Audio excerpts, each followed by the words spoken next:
Bonsoir à tous. À la une de ce journal, le vrai visage du Cameroun profond, ce monde rural et ses bassins agricoles confrontés à un enclavement criard. Illustration ce soir avec l'axe routier Douala-Yabassi. Le mauvais état des routes s'est aggravé sur 90 km parcourus dans des conditions de voyage intenables en direction de Yabassi, cette localité bouillonnante de colère et de contestation de l'abandon des pouvoirs publics. C'est le grand reportage à suivre au cœur de ce journal. Et c'est un rebondissement dans le feuilleton de la crise politique au sein du RDPC. Le contestataire du maire élu de Yaoundé 6, Gilbert Ntimevuna, vient de perdre le bras de fer avec Yonki Onana, le ministre de l'administration territoriale, a tranché en faveur du maire élu, René Emmanuel Sadi, désavoue ainsi l'actuel patron politique du RDPC dans le Foudi. Analyse et décryptage à suivre au cœur de ce journal. Et à l'international, la Sierra Leone qui a été le théâtre de violentes inondations qui ont fait plus de 300 morts. On fait le point dans ce journal.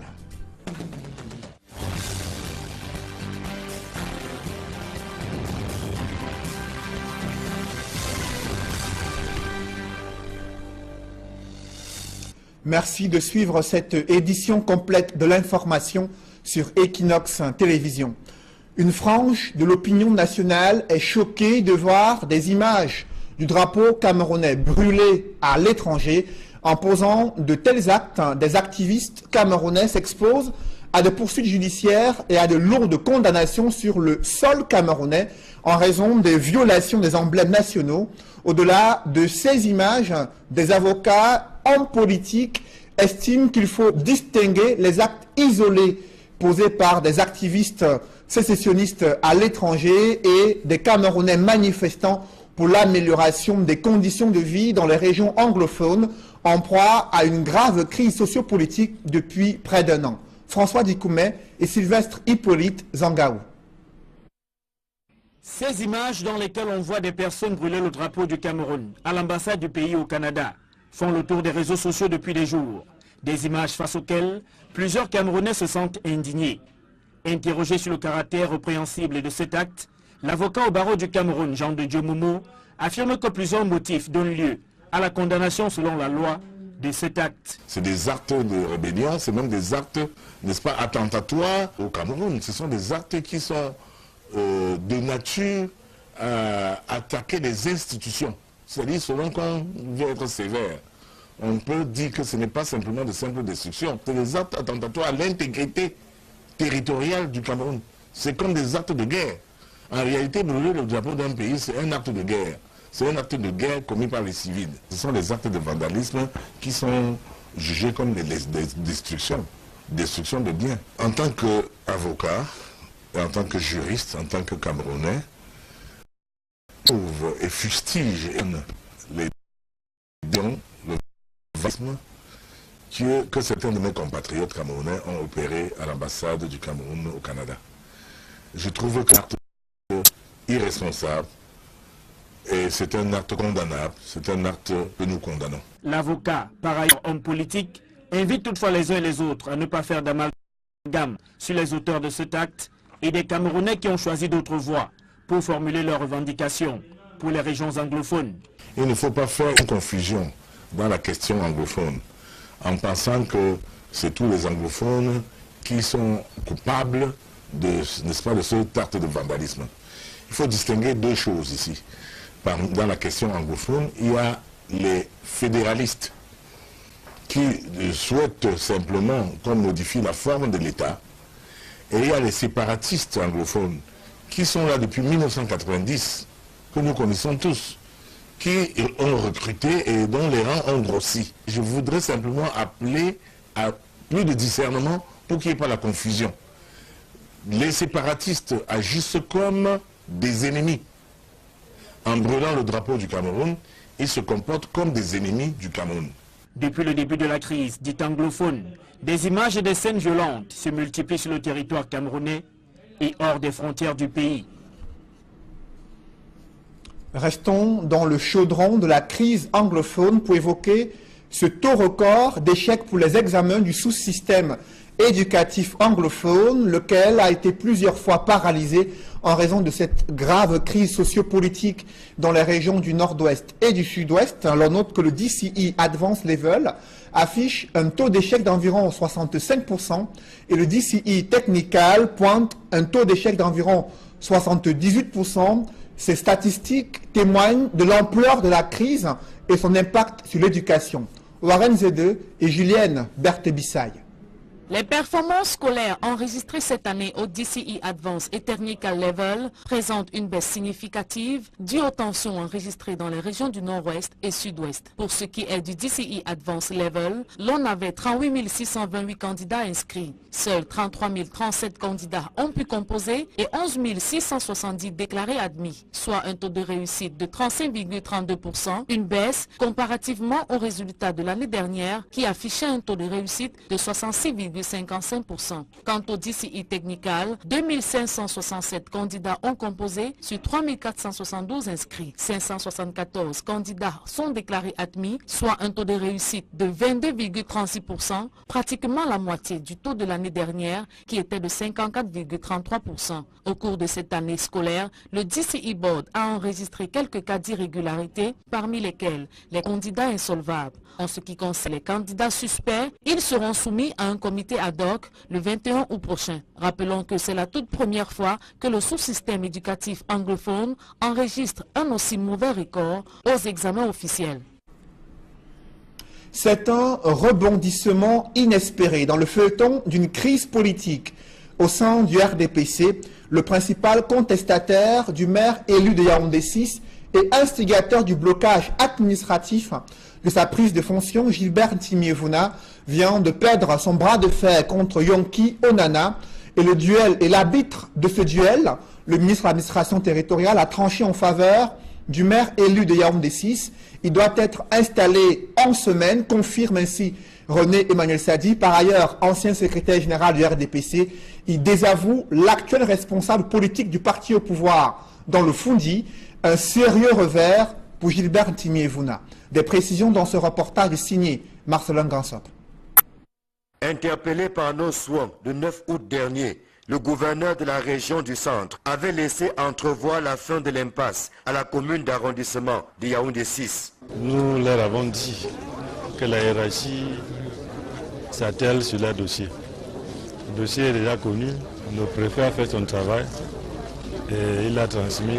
Le reste maintenant c'est la hiérarchie. Donc, comme nous tous, on doit attendre. Une attente qui n'aura duré que 24 heures à peine après les assurances de Naziri Paul Béa. Le 10 août 2017, René Emmanuel Sadi met un terme au conflit ouvert entre Gilbert Ntimi-Evuna, le patron du RDPC dans le Fundi, et Jacques Yoki Onana, le maire élu de la commune d'arrondissement de Yaoundé 6. Par arrêté, comme l'exige la loi, le MINAT valide officiellement le travail accompli le 23 juin dernier par le préfet du département du Fundi. Ainsi, Jacques Yoki Onana est le nouveau maire de la commune de Yaoundé 6. Ses 4 adjoints sont dans l'ordre de préséance: Bidoun Éloi Bonaventure, Kwayep Bianda Gislin, Ga Virginie Simone et Mani Alain Lazare. À travers cet arrêté tant attendu, René Emmanuel Sadi a balisé le chemin en vue de l'installation du nouvel exécutif communal de Yaoundé 6. Ce à quoi devrait s'atteler dans les prochains jours Jean-Claude Tsila, le préfet du Fundi. Mais le MINAT a surtout désavoué Gilbert Ntimi-Evuna en faisant prévaloir les intérêts de l'État au détriment de ceux d'un parti politique, fût-il le RDPC, auquel il appartient, autant que Gilbert Ntimi-Evuna. On se souvient que le délégué départemental du RDPC dans le Fundi reprochait à Yoki Onana d'avoir violé la discipline du parti en se déclarant candidat à l'élection du maire de Yaoundé 6, alors que la hiérarchie du parti avait porté son choix sur Dame Esther Efa, alors premier adjoint au maire décédé. Mais les conseillers municipaux avaient passé outre les consignes répercutées par le ministre Henri Eyebe Aïssi en arbitrant le conflit en faveur de Jacques Yoki Onana, finalement élu le 23 juin 2017. Une fois installé, le maire et ses adjoints devraient s'atteler à redorer le blason d'une commune plus que sinistrée. Le conflit que vient de trancher René Emmanuel Sadi a commencé alors que la page du maire décédé, Paul Martin Lolo, venait à peine d'être tournée. Que l'indiscipline qui a constitué le blocage soit fondée ou pas, le parti RDPC a le temps de régler ses problèmes internes. La vie doit pouvoir reprendre son cours normal à la commune d'arrondissement de Yaoundé. Un an d'une élection municipale qui annonce déjà les couleurs et certainement d'autres empoignades dans le Foun 6. La question des infrastructures routières est préoccupante dans la capitale économique du Cameroun. Illustration dans le 3e arrondissement de la ville de Douala où les routes sont dégradées et les usagers se plaignent des difficultés de mobilité urbaine, notamment dans cet arrondissement. Reportage Equa Claude et Julingue Nyondé.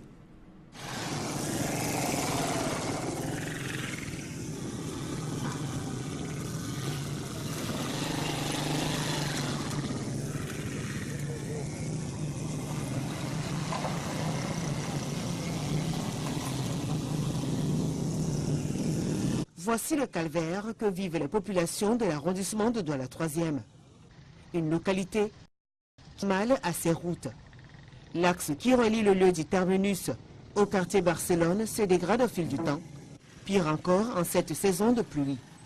Des nids de poules devenus nids d'éléphants, principalement accidentogènes, donnent du fil à retordre aux populations riveraines. On passe avec les clients tous les jours, on tombe seulement. Il faut qu'on essaie comment on peut faire pour arranger là où là. Des fois, on peut passer avec les creux d'eau là, ça projette nos salles là sur nous et tout ça. Des fois, ça renverse nos marchandises. Ça peut même des fois renverser la moto avec le client derrière, c'est comme ça. Le mauvais état des routes empêche les habitants de vaquer à leur occupation quotidienne. Ces derniers affirment qu'il n'est plus évident de circuler et de se déplacer librement. C'est compliqué, assez compliqué. Je dirais que c'est devenu notre quotidien. Nous sommes tellement habitués avec les voitures tous les jours au garage. Je ne peux pas dire plus, vous constatez par vous-même. Hein. C'est assez grave. Je ne peux pas compter le nombre de fois où j'ai perdu mon tuyau d'échappement et tout. Bon, c'est trop compliqué. À chaque fois, il faut être à la laverie, il faut être en train de laver le véhicule. Et il faut être au garage et tout. C'est vraiment très difficile. Hein. J'espère que les autorités nous entendent parler. Les dégâts sont enregistrés auprès des usagers et chez les automobilistes. Nous sommes abandonnés. Voilà l'hôpital. Tout. Il n'y a pas moyen. On est abandonnés. Même l'eau. On n'a pas l'eau, on n'a pas de lumière. On a la route qui est gâtée. Tout. Au moins quand on repart, on met la rigole. Oui. Pour que les gens souffrent. On met même le cousin, on ne met rien. On souffre. Ça ne fait qu'entrer. Ça ne fait qu'entrer. La voiture, c'est le gâteau. C'est pas bien. Ce n'est pas bien. C'est trop mauvaise. Trop mauvaise. On a oublié les gens. Les populations qui affirment avoir été oubliées par les autorités locales ne cessent d'exprimer leur ras-le-bol. Le mauvais état du réseau routier est un problème qui tend à se généraliser dans la capitale économique. La réalité de ce réseau routier est encore plus effroyable. Sur l'axe Douala-Yabassi, le Cameroun profond, ce monde rural et ses bassins agricoles confrontés à un enclavement criard, c'est à suivre en deuxième partie de ce journal consacré à ce grand reportage sur la route Douala-Yabassi. Mais avant, comment les communautés chrétiennes catholiques préparent cette fête religieuse, l'Assomption? Nos reporters se sont rendus dans une paroisse catholique située dans le 3e arrondissement de Douala pour vivre les préparatifs et bien sûr la symbolique relative à cette fête qui est consacrée à la commémoration de l'élévation de la Vierge Marie au ciel. Des précisions dans ce reportage signé Mirabel Mazo.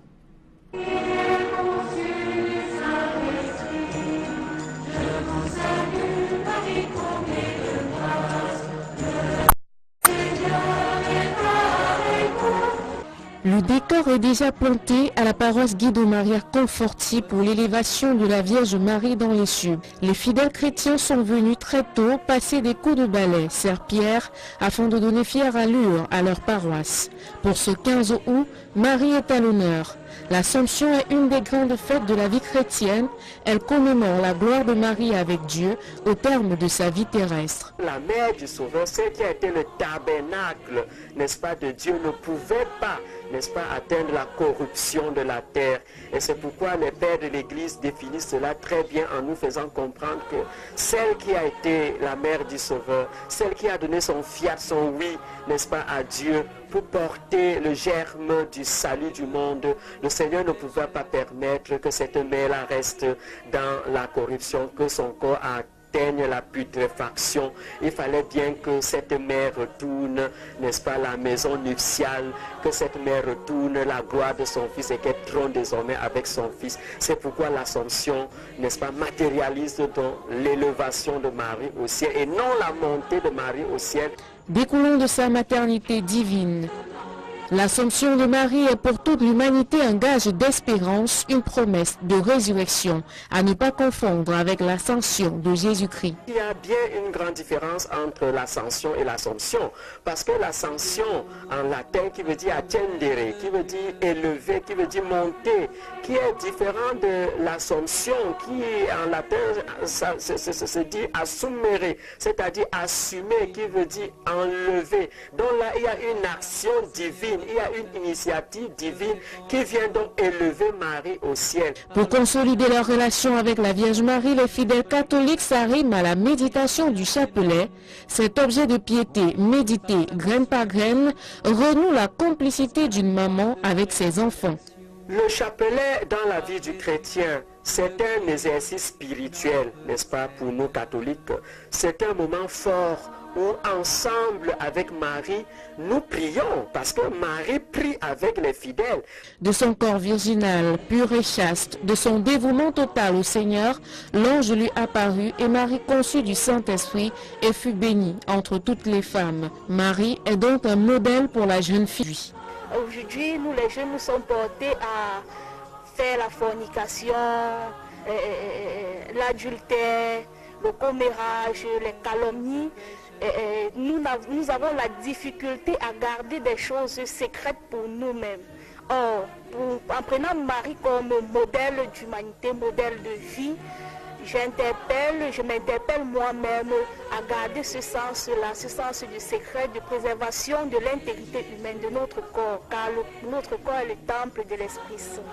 C'est en cœur que les catholiques du monde entier disent incessamment « Sainte Marie, Mère de Dieu, priez pour nous pauvres pécheurs, maintenant et à l'heure de notre mort. » Priez pour nous, Sainte Mère de Dieu. Et dans la perspective de la célébration de cette fête religieuse catholique, l'Assomption, je vous invite à la découverte d'un haut lieu de pèlerinage au Cameroun, le sanctuaire marial de Simalène, qui accueille de nombreux chrétiens venus se recueillir dans la prière sur ce site où d'aucuns avaient témoigné de l'apparition de la Vierge Marie il y a une trentaine d'années.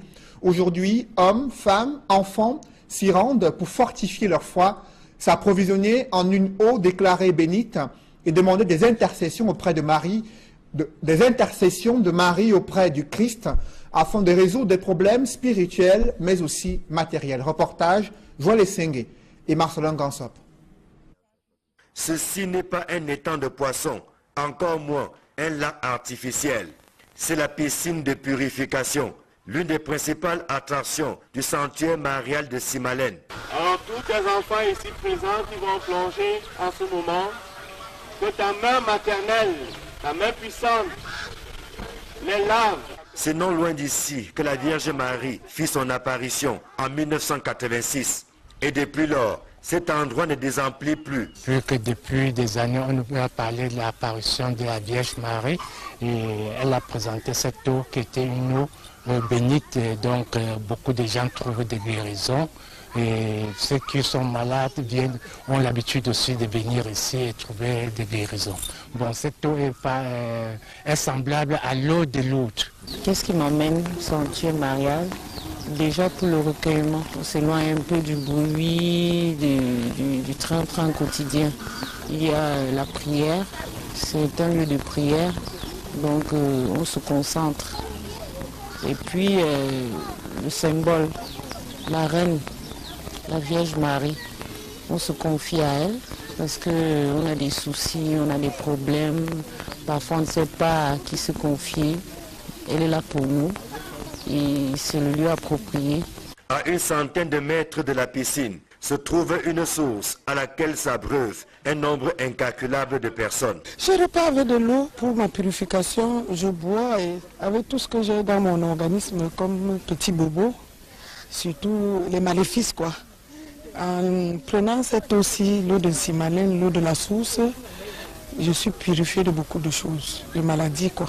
Que ce soit à la source, à la piscine ou ailleurs, le sanctuaire marial de Simalène est devenu un haut lieu de pèlerinage. D'ailleurs, beaucoup y passent des nuits sans voir le temps passer. Plusieurs pèlerins témoignent avoir vu leur vie changer en fréquentant régulièrement le sanctuaire marial de Simalène. J'ai eu à bénéficier des grâces, par exemple, une fois même je suis venu ici plonger en rentrant au niveau des vannes, il y a eu un accident. Lorsque j'ai été même persécuté par cet accident, et je n'ai pas eu tellement de chocs. Tout proche, il y avait eu des morts. L'année dernière, par exemple, j'ai été à l'ambassade d'Allemagne où plusieurs fois on m'a donné rendez-vous par rapport à mon voyage. J'ai constaté qu'il y avait quelque chose qui clochait. Immédiatement, j'ai pensé aux sources de Simalène. Je suis venu me purifier ici. Et le même jour, on m'a donné le visa. On n'a plus compliqué même les papiers qu'on demandait. Moi, je ne vais pas chez les marabouts, je lavais les gens, je n'y vais pas, mais mon bain, c'est plutôt ici. Et je trouve mon compte en venant ici. La réputation du sanctuaire est d'autant plus établie qu'il bénéficie depuis quelque temps des soins les plus appropriés. C'est ainsi que la commune de Fou a entrepris d'aménager la source du coin en la transformant en une adduction d'eau potable. Les travaux sont en cours de finition pour le plus grand bonheur des pèlerins. Parmi les pèlerins présents dans ce sanctuaire marial de Simalène figure l'abbé Éric Bertrand Mignem, prêtre du diocèse des Écats. Il dit être le témoin vivant des miracles et grâces qui s'accomplissent dans ce sanctuaire. Je vous propose de l'écouter. Accompagne chacun. Pour la première fois quand j'arrive ici en 2010, je suis victime d'un sort. J'ai eu à subir ça comme ça là. Vraiment, je vais vous faire grâce de tous les détails. J'étais célébré, participé à la messe dans un village de mon diocèse où un aîné rendait grâce et là-bas, des chrétiens qui me reconnaissaient venaient m'embrasser, mon père me saluait et puis partait. Arrive un monsieur qui se tient à la même distance, donc 1 mètre de moi. Il ne me dit rien. Il était habillé en haillons, pieds nus. Quand je prends une force, un élan intérieur pour lui parler, il se jette sur moi, il m'embrasse. Mais quand il m'embrasse, je reçois un choc à la poitrine et j'ai mal, directement là. Alors c'est un ami, berger d'un groupe de prière à l'époque, qui me dit, mais va en Simalène. Nous sommes en 2010 et je n'y venais pas. Vraiment, c'était ma première expérience. Je ne me suis pas présenté comme prêtre. Donc je suis resté dans la foule, comme tout le monde. Voilà, donc les recteurs, les confrères de l'époque, ils ont célébré la messe, j'étais dans la foule. Après la messe, on vient à la piscine. Alors je me suis mis là-bas, on a prié, on s'est mis à genoux là, on a plongé. L'eau a toujours été aussi sale que vous la voyez là. Vraiment. Bon, je ne peux pas dire à quel moment j'ai guéri. Je sais que c'est dans la voiture qui m'amenait que je me suis senti léger et différent. Le mal était parti. Je ne dis pas que j'ai guéri dans la voiture, mais j'ai guéri après le chemin de croix, après le rosaire, après la messe, après la piscine, après avoir bu l'eau. Donc j'ai voulu profiter de ce temps de grâce où l'Église universelle célèbre l'Assomption pour prier. Donc c'est cette prière qui m'a conduit ici. Je vous salue Marie. La fête de l'Assomption se célèbre demain mardi sur l'ensemble du territoire national. Vous venez déclaré férié et chômé au Cameroun. À l'international, c'est en Sierra Leone où au moins 300 personnes ont perdu la vie à la suite des gigantesques glissements de terrain touchés des bidonvilles du centre de la capitale de ce pays d'Afrique de l'Ouest. Des précisions avec nos confrères. News. Au milieu de Freetown coule une rivière de boue. La capitale de la Sierra Leone a été le théâtre ce lundi d'inondations impressionnantes. Les abondantes précipitations ont entraîné des éboulements. On déplore au moins 312 morts selon la Croix-Rouge locale, mais le bilan pourrait encore s'alourdir. Les capacités de la morgue sont dépassées. Les services de secours sont toujours à pied d'œuvre. Une partie d'une colline s'est effondrée sur des habitations. Les quartiers les plus touchés sont les plus pauvres, situés proches du niveau de la mer et où les systèmes de drainage sont déficients. Ces inondations figurent parmi les plus meurtrières survenues ces 20 dernières années en Afrique.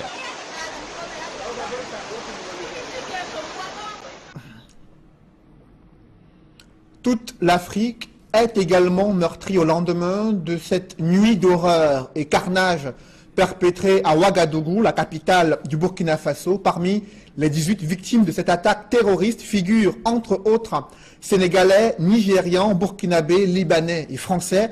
Et assis sur la terrasse d'un restaurant, ils étaient loin de se douter qu'un groupe d'individus armés de Kalachnikov viendrait les assassiner. Selon le président Roch-Marc Christian Kaboré, c'est un acte ignoble et barbare qui vise à déstabiliser le Burkina Faso et empêcher le pays de construire une nouvelle démocratie. Notons qu'au Kenya, le chef de l'opposition Raila Odinga, qui conteste la victoire de Uhuru Kenyatta à l'élection présidentielle, a appelé ses partisans à rester chez eux ce lundi en signe de deuil pour toutes les victimes de violences ayant suivi l'annonce de la réélection de Uhuru Kenyatta vendredi soir. Face à l'appel aux Kenyans à reprendre le travail lancé par le ministre de l'Intérieur, le leader de l'opposition, Raila Odinga, a déclaré ville morte ce jour. Il a donné rendez-vous à ses partisans demain mardi pour décliner la marche à suivre. Il entend dévoiler ses stratégies malgré l'escalade de violence enregistrée depuis plusieurs jours après la proclamation des résultats qui donne vainqueur Uhuru Kenyatta. Le roi du sprint quitte la scène et quitte les pistes d'athlétisme. Après, bien sûr, ces nombreuses défaites enregistrées, Usain Bolt continue de raviver des passions pour l'athlétisme et son pays, la Jamaïque, y a construit une véritable industrie où sont détectés des jeunes talents, ce qui constitue une attraction touristique pour ce pays qui fabrique des coureurs spécialistes du 100 mètres depuis de nombreuses décennies. Évocation dans ce reportage signé Gladys Sidier. La Jamaïque, île qui a vu naître Bob Marley, est connue pour ses médailles olympiques et son célèbre sprinter Usain Bolt. Aujourd'hui, le sport contribue à 2% du produit intérieur brut jamaïcain. L'Université technologique de Kingston est l'usine à champion de l'athlétisme jamaïcain. Ici, tout le monde rêve d'être le nouveau Usain Bolt. Le programme est conçu sur 10 à 11 mois par an dans cette université. Même si les installations n'ont rien à voir avec celles ultramodernes que l'on retrouve en Europe, les athlètes ont une détermination sans borne. La preuve, avec une population de seulement 2,9 millions d'habitants et des moyens limités, l'île antillaise est un poids lourd de l'athlétisme mondial. Depuis la création des championnats du monde en 1983, la Jamaïque a remporté 110 médailles, dont 31 en or, avec 11 pour Usain Bolt. La foudre a retenti pour la première fois en Mondovision le 16 août 2008 à Pékin. Ce jour, il a pulvérisé le record du monde du 100 mètres. C'est ici à Londres qu'il a décidé de faire ses adieux à un sport dont il a été la star ces 10 dernières années. Dans ce stade où il a remporté 3 titres olympiques il y a 5 ans et conquis la planète entière. Après avoir perdu son titre de 100 mètres, Usain Bolt a définitivement tiré sa révérence en ne franchissant pas la ligne du 4 x 100 mètres parce que blessé. La légende vivante du sprint a refusé le fauteuil roulant qu'on lui proposait, se relevant péniblement en se tenant derrière la cuisse gauche pour retrouver ses partenaires jamaïcains. La foule n'a pas hésité à l'encourager. Il aura eu à Londres la confirmation, s'il en était besoin, de son immense pouvoir sur les foules. Côté jamaïcain, on est unanime. Même à la retraite, Bolt restera Bolt. Une légende qui les a rendus si fiers qu'ils n'ont jamais hésité à traverser la planète pour venir le soutenir une dernière fois. En Jamaïque, l'université à champion façonne déjà le nouveau Usain Bolt. Equinox Télévision dévoile ce soir le vrai visage du Cameroun profond, ce monde rural et ses bassins agricoles confrontés à un enclavement criard. L'axe routier Douala-Yabassi en est la parfaite illustration. Le mauvais état des routes s'est aggravé sur 90 km parcourus en plus de 6 heures dans des conditions de voyage intenables en direction de Yabassi, cette localité où bouillonne la colère et la contestation de l'abandon des pouvoirs publics en raison de ces mauvaises infrastructures routières qui n'ont jamais été réhabilitées ni aménagées depuis de nombreuses années. Le grand reportage est signé Innocent Abega et Flavien Valodongo.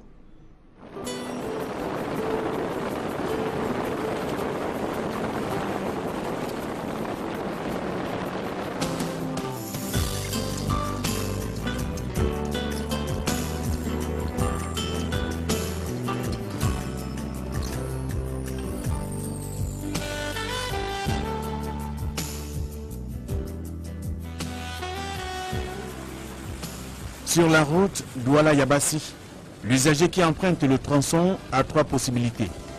À moto, en voiture ou à pied. Distant de 90 km, ceux qui la fréquentent subissent la première étape un peu moins douloureuse jusqu'au carrefour Bonepopa, distant de 39 km.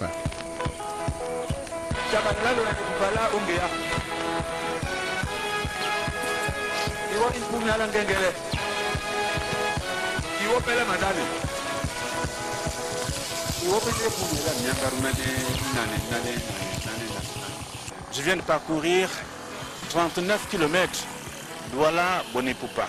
Et là où nous nous trouvons en ce moment, c'est le carrefour Bonepopa. Il nous reste encore une 50 km pour atteindre Yabassi. On apprend que le pire, c'est plutôt à venir, parce que partir de Bonepopa pour Yabassi, c'est un vrai calvaire, comme disent les usagers ici. Nous allons parcourir encore cette étape à pied, peut-être aussi de temps en temps en voiture. Il faut reprendre le cours du voyage. Le chemin est long et difficile.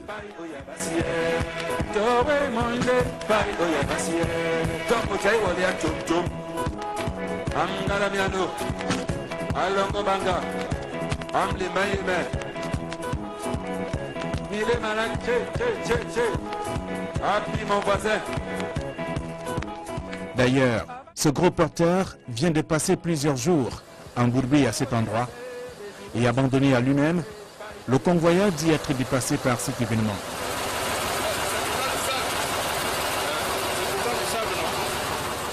Je suis ici comme ça depuis avant-hier. La route, l'état de route de Yabassi, c'est très mauvais, il faut le voir. Il faut que le gouvernement prenne vraiment pas. Que le gouvernement ne prenne pas. Et surtout en cette période de pluie. Il n'y a pas moyen. À pied, même à pied comme à moto, les gens descendent partout. Vous voyez, les gens descendent un peu de partout. Les voitures foncent ici chaque jour, hier même. Mais les voitures à vide foncent ici. Partout jusqu'au chantier, loin derrière, c'est mauvais. Le chauffeur du véhicule de transport en commun qui nous conduit sur Yabassi a pris la peine d'énumérer le nombre de zones d'ombre qui jonchent les 51 km de route qui séparent Bonepopa de Yabassi. Et des bourbiers dangereux. Nous avons commencé déjà par traverser un. Les autres sont encore devant nous. Bon, le premier village là, juste devant nous, 2 autres à Tibène, un autre à Ndokama, celui qu'on a traversé tout de suite à Ndobele. Là à Congo, juste devant là, on va trouver un autre encore. Enfin, donc on totalise un nombre de 7 bourbiers qui rendent la route impraticable totalement. Sur la route de Yabassi, chaque croisement effectué exige un arrêt des véhicules. Non seulement la route est étroite, elle est aussi truffée de petits lacs et de bourbiers. Le spectacle est désolant et ne laisse personne indifférent.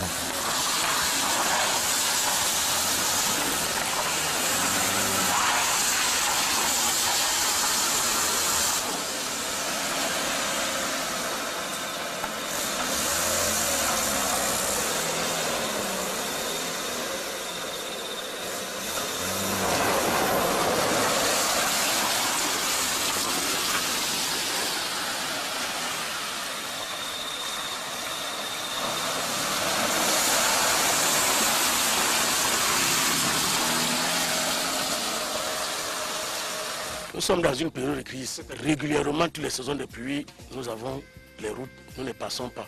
À Yabassi, il n'y a pas d'eau, il n'y a pas de lumière. Pour les routes, alors on n'en parle même plus. Toutes les saisons de pluie, c'est la même chose. Vous-même, vous voyez comment nous souffrons. Comme je vais là, chaque voyage, je dois aller au garage. Quand on finit de boxer ces voitures, ici même, ce n'est rien, vous allez trouver ce qui est encore plus pire devant. Un voyage très difficile, ça fait pratiquement 1h30 que nous sommes en route. Nous avons à peine fait 15 km. Vous voyez quelle difficulté. Si on se lève là, vous voyez, vous verrez comment nous sommes bourrés de boue parce que nous avons dû pousser. Je crois que c'est un cri d'alarme. Il faut faire quelque chose. Nous souffrons énormément dans le département d'Uncam. Nous sommes terriblement enclavés. Enclavés avec nos infrastructures routières, enclavés même pour avoir de l'eau potable. Que ce soit de l'eau potable, que ce soit l'électricité, vraiment l'enclavement est total. Je crois qu'il faille faire quelque chose. Regardez-nous, c'est un bon voyage. Vous nous posez la question pour changer quoi? Vous allez changer quoi? Depuis des années, on souffre. Pas de l'eau, pas de route, pas de lumière. Est-ce que c'est normal? Un département qui est dans les 4 départements, c'est le seul département d'une CAM qui est toujours comme ça. C'est quoi? Ça va changer quoi? Mais vraiment, c'est malheureux. Et regarde un vieux comme moi, 70 ans. Je pousse la voiture, c'est normal? Mais vraiment, je ne sais pas. Oui, le Cameroun, c'est comme ça.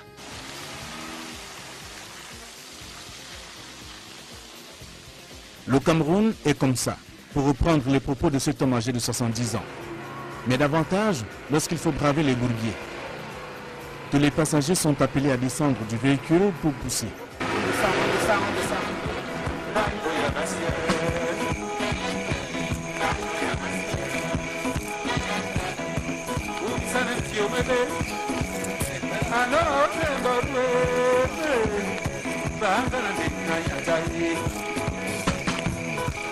Et c'est comme ça que nous voyageons sur la route de Yabassi.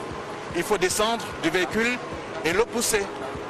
Donc tous les passagers sont descendus, on pousse le véhicule et on avance. C'est comme ça tout le long du voyage. Allez, on va pousser le véhicule.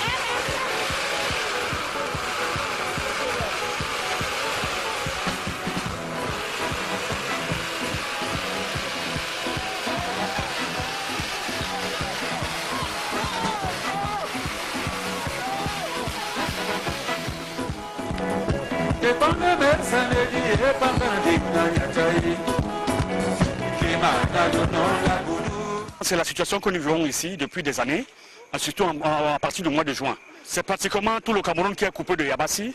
Les cultivatrices, les cultivateurs, les denrées pourrissent ici à Yabassi, faute de moyens de transport. Nous arrivons à Douala pratiquement comme des cochons, comme des porcs, après 6 heures en Douala à 80 km. À cause du mauvais état de cette route, le reporter est contraint à poursuivre son voyage à pied. Nous sommes sur l'axe Boné-Popa, Yabassi, et vous l'avez constaté, vous l'avez même entendu, que c'est dur, très dur d'ailleurs. Je continue ma marche pour aller à Yabassi, partant notamment de Douala, et comme vous le savez, empruntant de temps en temps le véhicule et en marchant parce que la situation est catastrophique. La route est en très mauvais état, mais nous continuons toujours à marcher. On marche.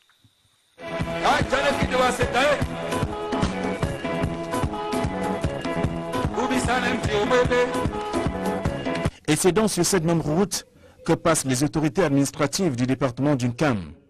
Et pire encore, les élites de la localité. Au bout de 5 heures et 30 minutes de route sur 90 km entre Douala et Yabassi, nous sommes au cœur du chef-lieu du département d'Uncam. Le maire du village, que dis-je, de Yabassi, pense que la souffrance de ces populations émane de l'échec de l'élite politique. Et quand vous partez, vous faites le tour du camp, vous vous rendez que tous les villages à côté sont bitumés, entretenus, alors que Yabassi, chef du département, ne jouit pas de cet état des lieux. Il y a quelque chose qui s'est passé. On a oublié Yabassi pendant un temps. C'est lié à une politique des élites qui pensent que la pauvreté est le meilleur moyen de fidéliser les populations. Ça coûte moins cher de soumettre et de compromettre un peuple qui a faim et qui est indigent. C'est une volonté de Machiavel, ça c'est une réalité. Tous ceux qui ont représenté Yabassi, c'était essentiellement des carriéristes qui pensaient à eux et pas à leur village. Vous ne pouvez pas imaginer une ville comme Yabassi avec toute la crème intellectuelle qu'elle bénéficie et les positions de pouvoir que nous avons eues en 35 ans de confiance du chef de l'État, que Yabassi ait cette image. Voilà à quoi ressemble le chemin qui part de Douala pour Yabassi dans le département d'Unkam. Et là-bas, il se dit que tout fonctionne sous le régime de la pauvreté.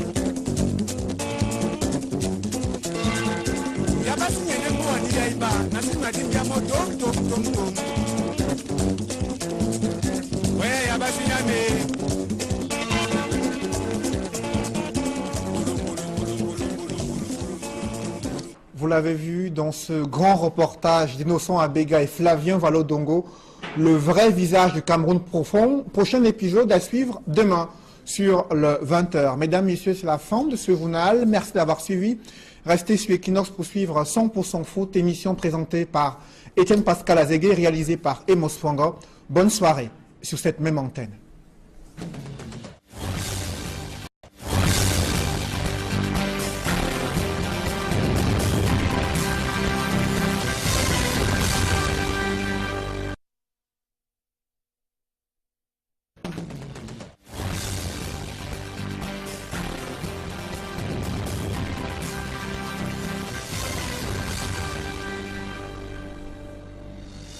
Bonsoir à tous. À la une de ce journal, le vrai visage du Cameroun profond, ce monde rural et ses bassins agricoles confrontés à un enclavement criard. Illustration ce soir avec l'axe routier Douala-Yabassi.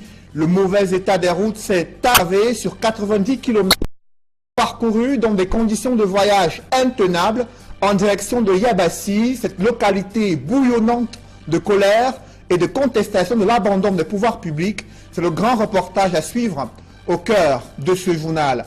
Et c'est un rebondissement dans le feuilleton de la crise politique au sein du RDPC. Le contestataire du maire élu de Yaoundé 6, Gilbert Ntimevuna, vient de perdre le bras de fer avec Yonki Onana, le ministre de l'administration territoriale, a tranché en faveur du maire élu, René Emmanuel Sadi, désavoue ainsi l'actuel patron politique du RDPC dans le Foudi. Analyse et décryptage à suivre au cœur de ce journal. Et à l'international, la Sierra Leone qui a été le théâtre de violentes inondations qui ont fait plus de 300 morts. On fait le point dans ce journal.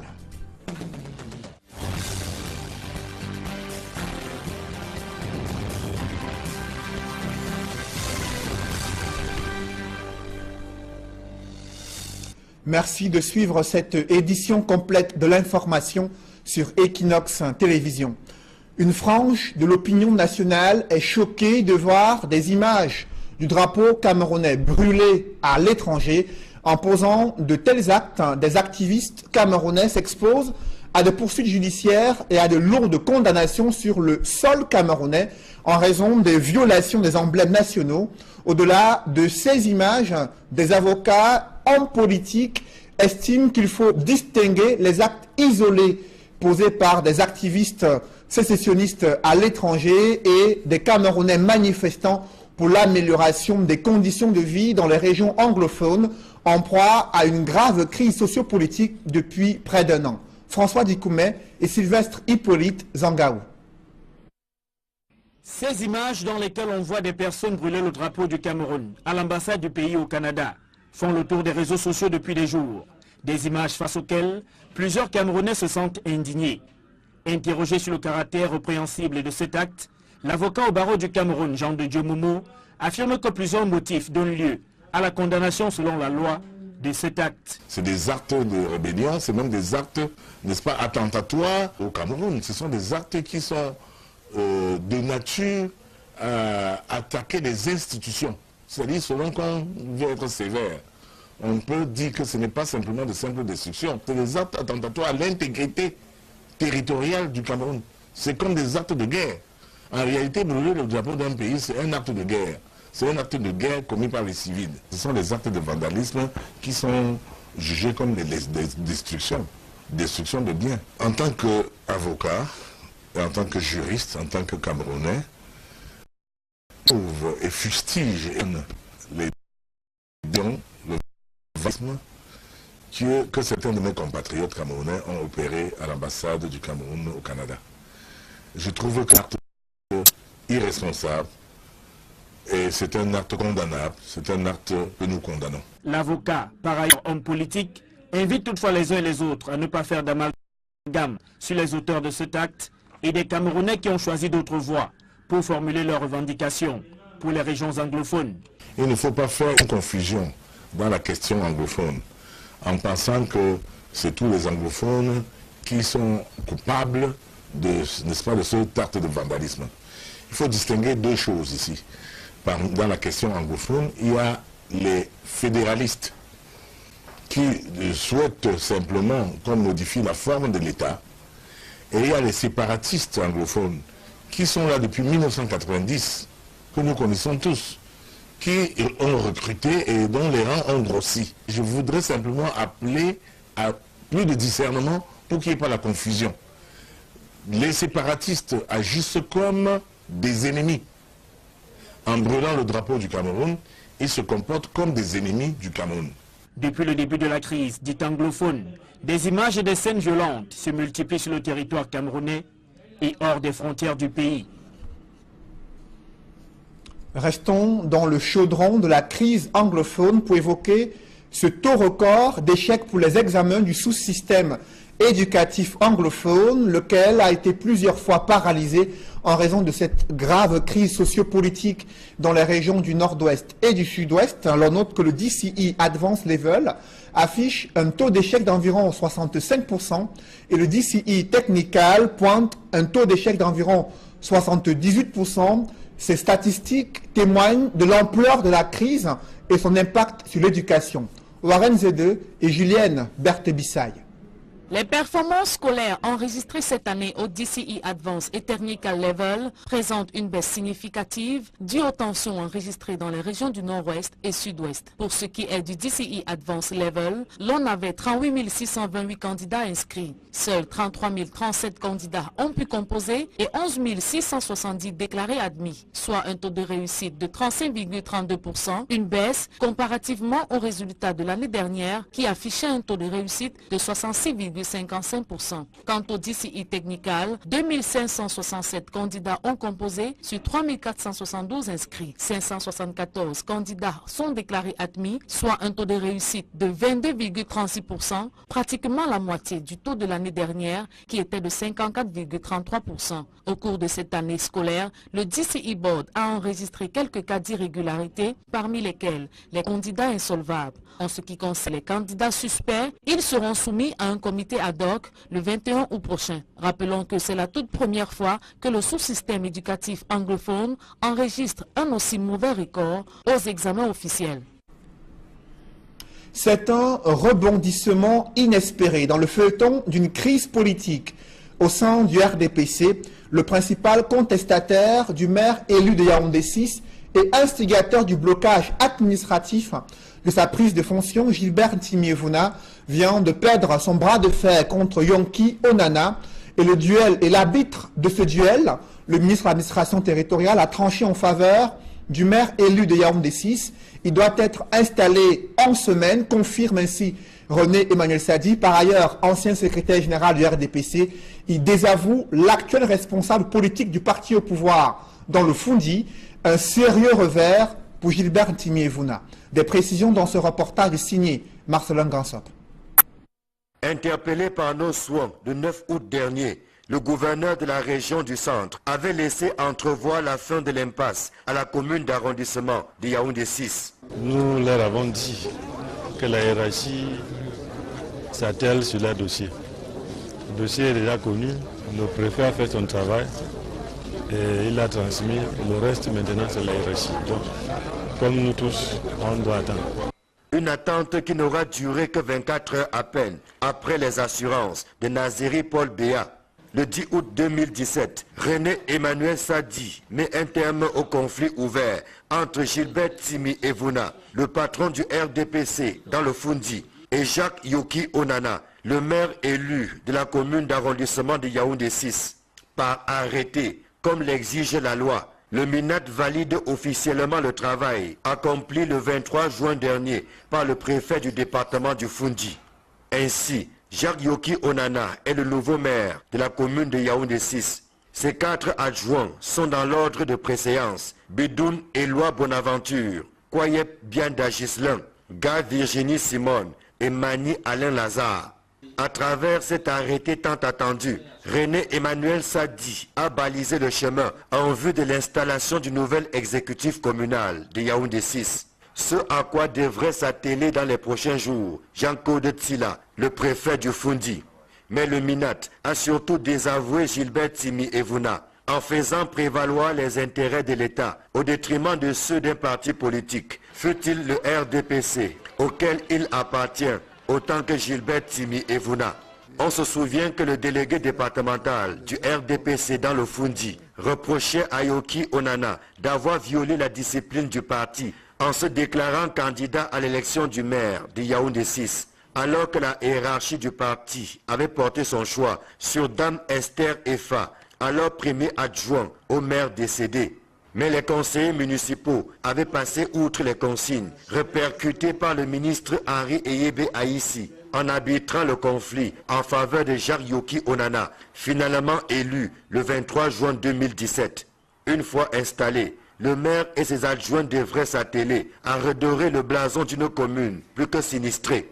Le conflit que vient de trancher René Emmanuel Sadi a commencé alors que la page du maire décédé, Paul Martin Lolo, venait à peine d'être tournée.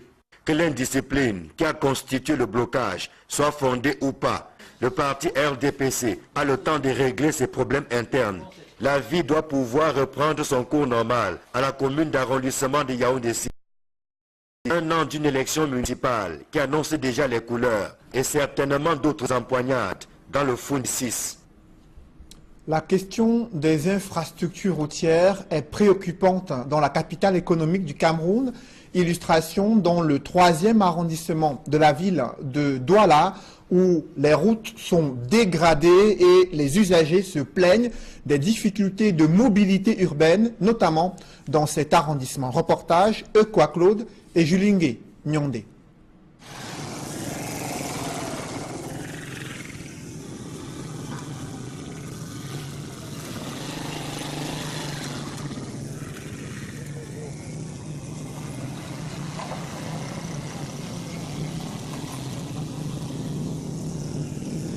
Voici le calvaire que vivent les populations de l'arrondissement de Douala 3e. Une localité mal à ses routes. L'axe qui relie le lieu du terminus au quartier Barcelone se dégrade au fil du temps. Pire encore en cette saison de pluie. Des nids de poules devenus nids d'éléphants, principalement accidentogènes, donnent du fil à retordre aux populations riveraines.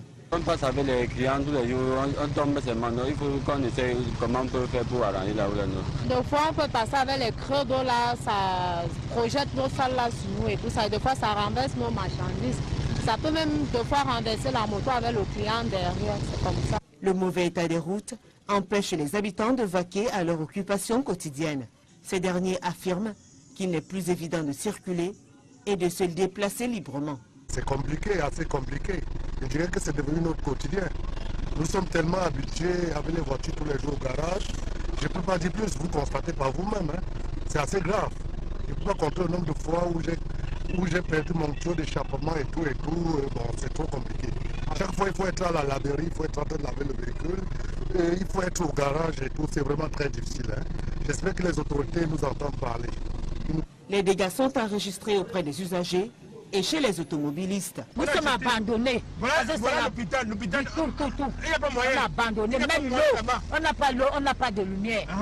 On a la route qui est gâtée. Tout. Au moins quand on repart, on met la rigueur. Oui. Pour que les gens souffrent. On met même le cousin, on ne met rien. On souffre. Ça ne peut qu'entrer. Ça ne peut qu'entrer. La voiture, c'est le bateau. C'est pas bien. Ce n'est pas bien. C'est trop mauvaise. Trop mauvaise. On a oublié les gens. Les populations qui affirment avoir été oubliées par les autorités locales ne cessent d'exprimer leur ras-le-bol. Le mauvais état du réseau routier est un problème qui tend à se généraliser dans la capitale économique. La réalité de ce réseau routier est encore plus effroyable. Sur l'axe Douala-Yabassi, le Cameroun profond, ce monde rural et ses bassins agricoles confrontés à un enclavement criard, c'est à suivre en deuxième partie de ce journal consacré à ce grand reportage sur la route Douala-Yabassi. Mais avant, comment les communautés chrétiennes catholiques préparent cette fête religieuse, l'Assomption? Nos reporters se sont rendus dans une paroisse catholique située dans le 3e arrondissement de Douala pour vivre les préparatifs et bien sûr la symbolique relative à cette fête qui est consacrée à la commémoration de l'élévation de la Vierge Marie au ciel. Des précisions dans ce reportage signé Mirabel Mazo.